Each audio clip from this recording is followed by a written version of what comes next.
छोटी बहू।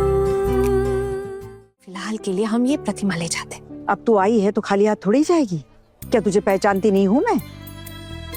अब तुझे पैसे खर्च करने ही है तो कर ले। अरे हो मामी माँ, अब एक बात बताइए, आप माँ दुर्गा के नाम से पैसा खर्च करना, क्या पैसा खर्च करना कहलाता है? हाँ नहीं ना, देखना अब ना सब कुछ हमारे जीवन में अच्छा अच्छा होगा सबके लिए। हम ना माँ दुर्गा के पास आए ना, इसलिए हमें सब बुद्धि आई है हम सबको। बिल्कुल सही कहा मेरी दीदी, मेरे दिमाग में तो ये बात थी ही नहीं। वो तो सब कुछ यहाँ आकर माँ दुर्गा से ही मिला है। गलती से मुंह से निकल गई ये बात। तो तू माँ दुर्गा से भी ऊपर समझती है खुद को? आना, पाँव ना जरा जमीन पे रखा कर, ज्यादा उड़ने की जरूरत नहीं है, समझी? ऐसी कौन सी हंसी की बात कर दी मैंने जो इतना हंस रही है?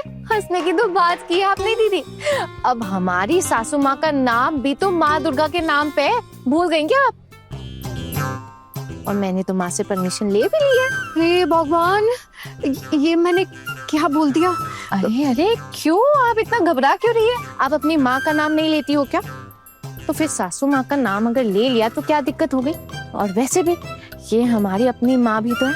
अब जब हमने इन्हें अपनी माँ माना है तो फिर नाम लेने में कैसी बुराई हो?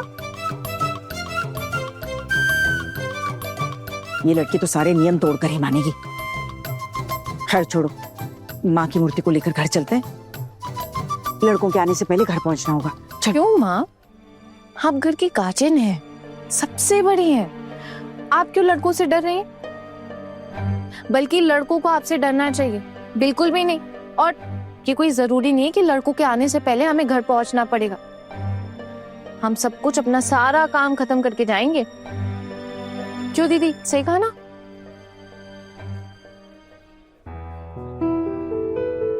आइए, आपकी मूर्ति को गाड़ी पर रखवा देते हैं। Thank you. फिर मिलते हैं आपसे।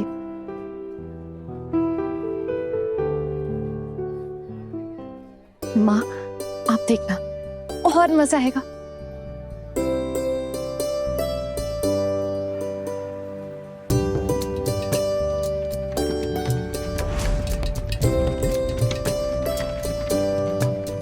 माँ कितनी खुशी हो रही है, क्या बताऊं। लगता है हम भी माँ का हिस्सा बन चुके हैं। अब तो बस माँ दुर्गा से इतना ही मांगेंगे कि उनकी जैसी शक्ति ना हम सबको थोड़ी थोड़ी मिले। मैं मांगती हूँ कि हम सब अपने पैरों पर खड़े हो जाएं।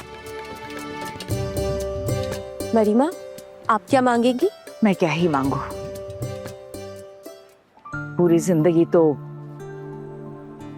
इतने दुख सहे हैं, इतना अपमान सहा है। कहने के लिए तो सब मालकिन कहते हैं, लेकिन ये जगह बनाने के लिए कितनी जिल्लत और कितने दुख झेले ये मैं ही जानती। अब तो बस इतना चाहती हूँ कि बची हुई जिंदगी में कोई बेइज्जती ना सहनी पड़े। आज तक तो कभी जीवन का मतलब मिला ही नहीं,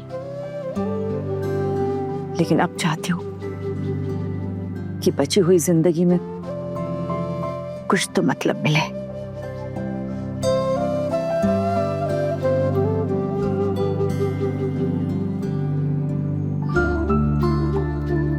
चलिए माँ, हमारी जिंदगी का मतलब हमें खुद ही ढूंढना होगा, कोई और नहीं ढूंढेगा।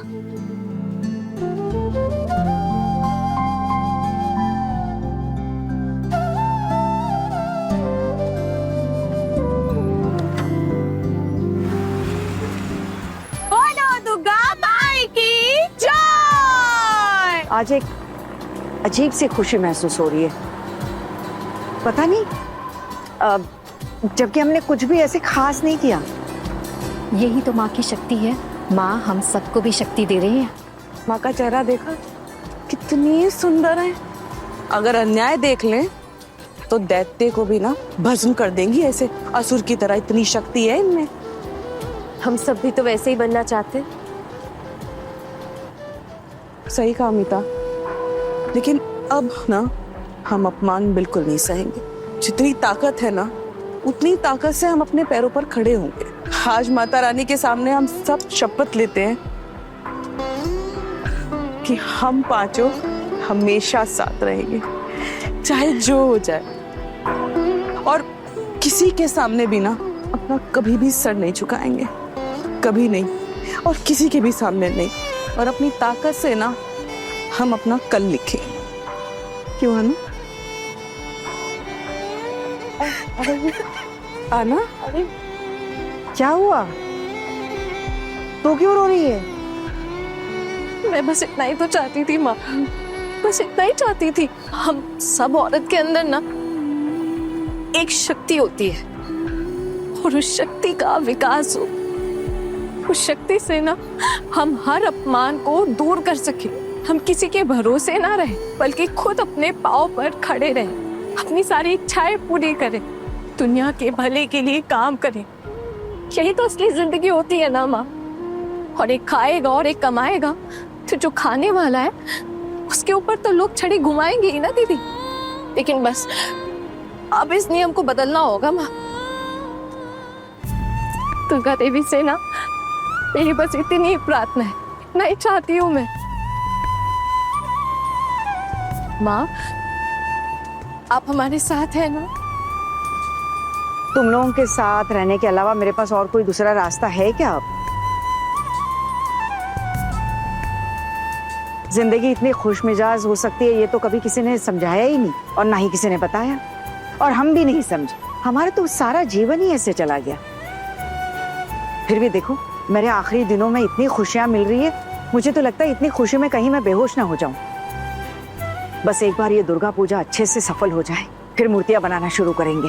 देखते हैं जिंदगी की इस आखिरी पड़ाव पर क्या हासिल करते हैं। खुशियों की चाबी हासिल होगी माँ, जरूर होगी। और जरूरत पड़ी ना तो आप छोटू मामा के पास जाकर ना सीखे, ट्रेनिंग लीजिएगा। पर सीखने की तो कोई उम्र नहीं होती ना, और सीखने का कोई अंत भी नहीं होता है, और उसमें कोई मान सम्मान भी नहीं जाएगा। और हम लोग भी घूम घूम कर दुकानों में सप्लाई करेंगे भा, उसमें भी कोई बेइज्जती नहीं होगी ना। कम से कम हम औरतों को पैर रखने की थोड़ी जगह तो मिलेगी।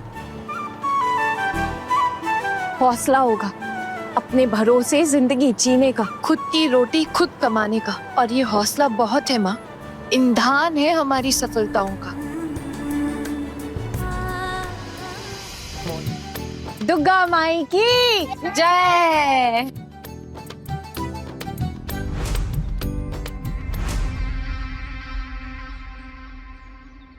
अब घर तो घर रहा नहीं, भाभी ने पूरी तरह से बाजार बनाकर छोड़ दिया है।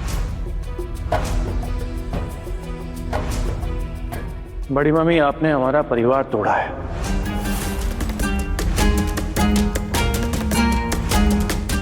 बोल दो, तुझे जो भी कहना है अंदर चल के चुपचाप कह ले। बाहर वालों के सामने ये सब बातें कहने की जरूरत नहीं है। और मैं तेरा घर क्यों तोड़ने लगी? तेरी बीवी प्रतिमा लेने हमारे साथ खुशी खुशी आई थी। इस सब से मुझे समझ नहीं आ रहा किसको दिक्कत हो रही है। माँ, आप हमें तो बता सकती थी ना, हम भी आपके साथ चलते।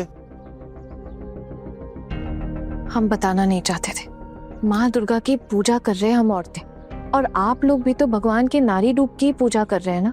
दुर्गा माँ खुद एक नारी का रूप है। अब अगर इसमें हम प्रतिमा लेने चले गए तो क्या दिक्कत हो गई? अगर आप लोग खुद अपनी मर्जी से आते तो जरूर बताते।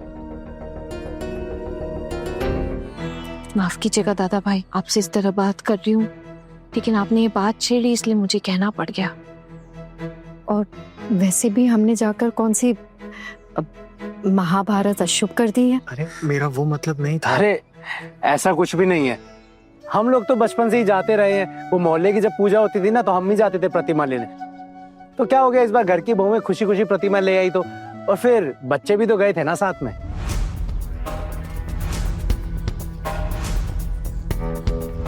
बहुत हिम्मत बढ़ गई है तेरी, हाँ?